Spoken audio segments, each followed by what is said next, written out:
du Père et du Fils et du Saint-Esprit. Amen.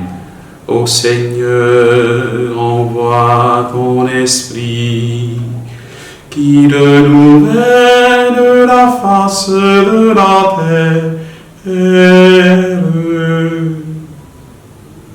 Nous sommes aujourd'hui le dimanche 28 novembre, le premier dimanche du temps de l'Avent. Évangile de Jésus-Christ selon saint Luc. En ce temps-là, Jésus parlait à ses disciples de sa venue. Il y aura des signes dans le soleil, la lune et les étoiles. Sur terre, les nations seront affolées et désemparées par le fracas de la mer et des flots. Les hommes mourront de peur dans l'attente de ce qui doit arriver au monde, car les puissances des cieux seront ébranlées. Alors on verra le Fils de l'homme venir dans une nuée avec puissance et grande gloire. Quand ces événements commenceront, redressez-vous et relevez la tête, car votre rédemption approche. Tenez-vous sur vos gardes, de crainte que votre cœur ne s'alourdisse pas dans les beuveries, l'ivresse et les soucis de la vie, et que ce jour-là ne tombe sur vous à l'improviste comme un filet. Il s'abattra, en effet, sur tous les habitants de la terre entière. Restez éveillés et priez en tout temps. Ainsi vous aurez la force d'échapper à tout ce qui doit arriver et de vous tenir debout devant le Fils de l'homme. Acclamons la parole de Dieu. Louange à toi, Seigneur Jésus.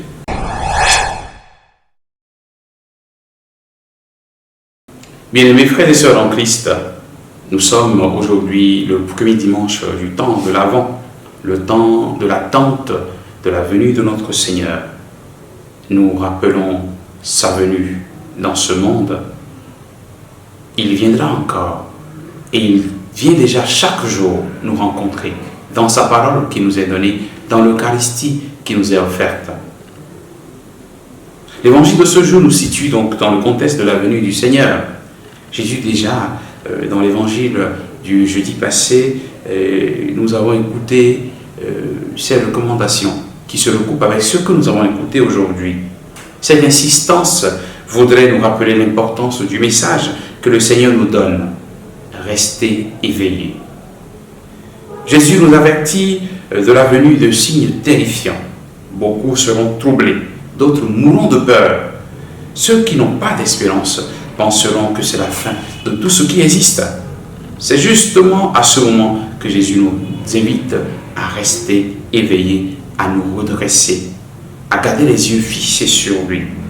Simplement, frères et sœurs, nous comprenons qu'il y a un plus, il y a un mieux-être qui nous attend avec sa venue, avec la venue de notre Seigneur.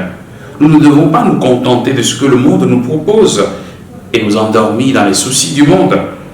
Beaucoup aujourd'hui sont plus préoccupés par l'argent, le bien-être, et non pas par leur salut. Ils ne se préoccupent pas de leur salut. Ils cherchent d'abord l'argent. On cherche l'argent, etc. D'autres font tout pour chercher à dominer, à devenir plus grand, plus puissant, à écraser les autres. Ils cherchent simplement à avoir assez d'influence, de domination sur les autres. D'autres encore vivent dans l'insouciance totale, cherchant à goûter à tous les plaisirs qu'offre ce monde. Il dit souvent, on ne vit qu'une seule fois, comme pour dire qu'après cette vie, il n'y a plus autre chose à faire. Rien ne les attend après cette vie. Autant mieux en profiter jusqu'à l'extrême.